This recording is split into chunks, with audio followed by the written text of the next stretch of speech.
Good evening. You're watching SMNI. This is Business and Politics. I'm Dante Klink Ang. This evening we have Senator Sherwin Gatchalian. In the Senate, he will chair the Basic Education Committee and the Ways and Means Committee. So tonight we'll talk about his plans for these important Senate committees. Good evening. We have a lot on our plate tonight, so we'll get right to it. First of all, Senator, thank you for making time. I know you're busy making plans for the opening of the 19th Congress, but thank you once again. Thank you, Klink. Thank you for inviting me. As I said, there's a lot on our plate this evening. You are at the center of all these things. But first, may we begin with education, because I think this is important not only for the present concerns, but for the future plans of the country. Correct. You filed the EDCOM resolution for convening the EDCOM II. Correct. Could you please just give us briefly a background? What is EDCOM II? And what do you hope to accomplish by convening this committee? Okay. Let me just backtrack a bit. The first Education Commission was convened about 30 years ago. And the aim of that commission was to study the entire education sector and analyze what are the problems plaguing the education sector. And the results was to break up the education sector into three. Basic education, you have higher education, and then you have tech voc. And then they also added a few more suggestions to improve the quality of our education system. But basically, it's a management issue, so that these three components will be managed properly. Right. Maybe we should set the backdrop, because a few years ago, of course, the top stories regarding education was the proficiency results of the Philippines and the PISA. Correct. And of course, we have also in the backdrop the rollout of the K-12 program, which you are looking into. Correct. So how do those fit in, and will those be the priority items on the EDCOM II agenda? Correct. So fast forward, after 30 years, we're supposed to feel the gain from that breakup, from what they call the trifocalization of the education system. However, in 2018, when the PISA results came out, and that was the first time we took the PISA after many, many years, it was very dismal. No? We were last in reading, we were second in the last in math and science. And everyone raised hell during that time. No? And it was actually a international issue, because PISA is composed of OECD countries. So 70-plus countries took that examination. So 70-plus countries know exactly where we are. So to a large extent, a lot of us felt really bad, no? As a national issue. So that's why the Senate proposed to convene another EDCOM, and this is the second EDCOM. And the direction of the second EDCOM is to look at why our education system is very low, the quality of our education system is very low, and how to improve learner performance, specifically in reading, math, and science. So this is the direction of the second EDCOM. However, throughout that 30-year span, there was also a very big reform that happened in our basic education system, and that is the K-12 system. Right. And the promise of K-12 system, among many things, no? If you add the 2 years in senior high school, our senior high school graduates will be employable, will enable them to get decent jobs. However, there's so many surveys that came out in results that only less than 20% of our senior high school actually get employed. No? So we added 2 years of schooling. Obviously, that's added cost for our families, but the promises of employment never came about. So that's why when we commissioned a Pulse Asia survey this year of June, the dissatisfaction for K-12 increased from 29% all the way to 44%. And dissatisfaction from 50% went down to 39%. So there are more dissatisfied families on K-12 rather than satisfied families. Right. Let's clarify that a bit, because in the previous basic education program that was only 10 years, of course, when they graduate from high school, they're not employable because of age. Correct. Right. So the assumption is that, you know, by extending it to 12 years, you qualify them by age. Correct. But you're saying also that the competencies should also qualify them, and that's the issue. Is that correct? There are several issues. No? Number one, you're absolutely correct. The added 2 years will enable them to reach the certain age for employment. Right. But more importantly, to give them the skills they need to get a job, to land a decent job. So we inserted 4 tracks, no? Tech Voc track, education track, sports, and art. About 30+% of students take the Tech Voc track. About 70+ take the academic track. But even that 30%, they're not employable. No? So in other words, it became a cost burden for our families. And even the 70% who took the academic track have problems going into college. So they end up looking for jobs anyways. But we found out through many different studies that they're not being employed. No? And so it doesn't make sense for our families. The K-12, after many years, did not make sense for our families. In fact, in that same survey, as high as 90+% of our families want to go back to the 10-year system. No? But I'm not in favor of that because the whole world right now is under K-12. And being an international, I would call the Filipino a global citizen, we have to be at par with other countries when it comes to basic education.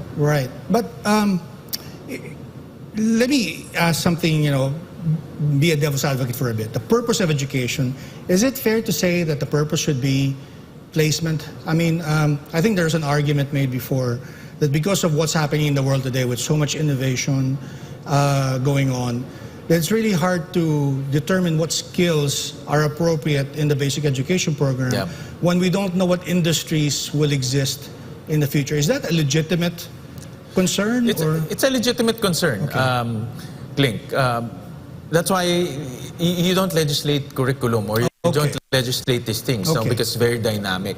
But you just do the framework. You just do the framework.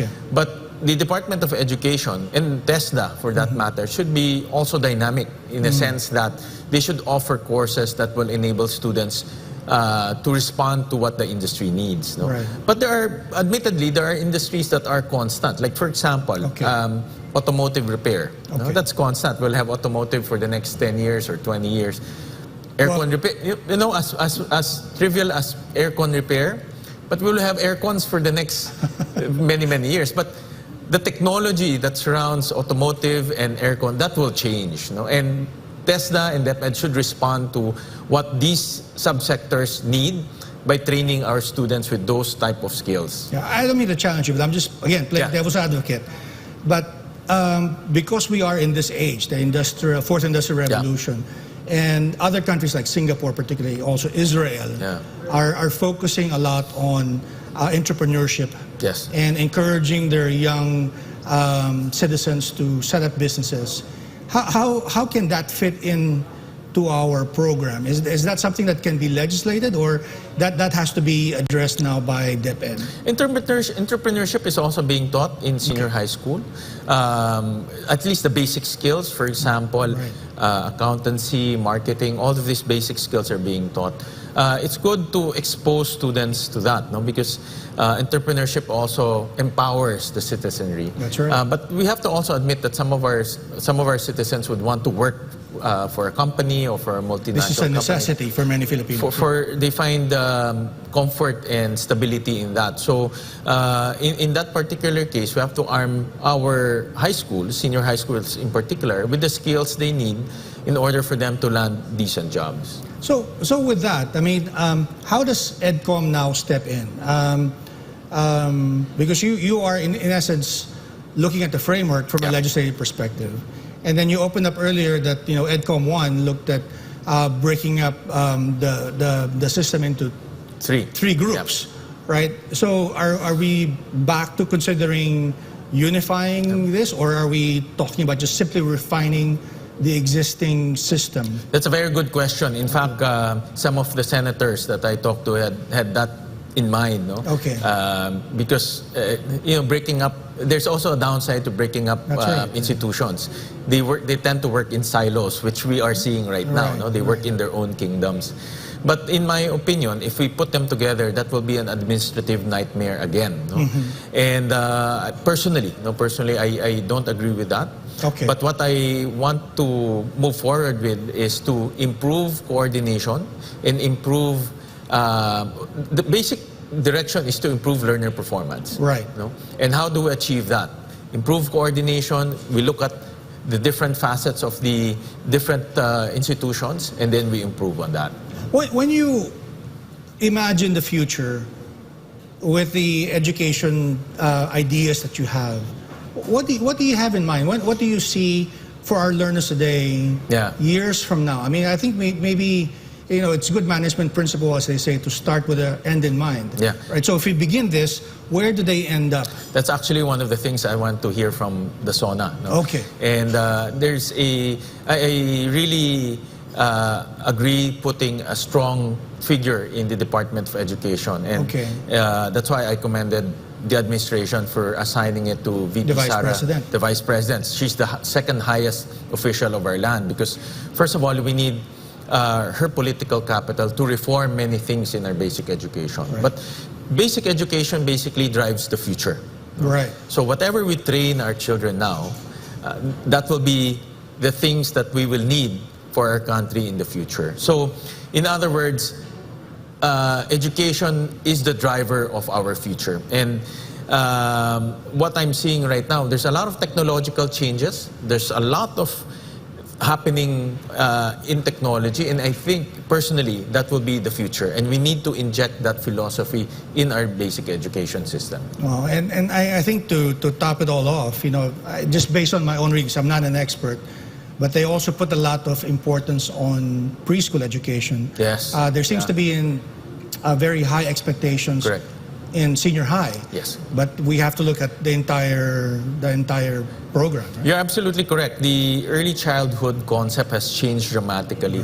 Right. Before, when you talk about kindergarten, that's purely playing and just leaving the kids there to play. Right. But right now, kindergarten up to grade 3 are the most essential years for learning for our students. And we need to take it seriously, because a lot of the ideas, a lot of the big fundamental skills, foundational skills happen in that 4-year period of the child. So, and that's also one of my recommendations to the Department of Education, is to improve the most basic competencies and skills during those times, particularly reading.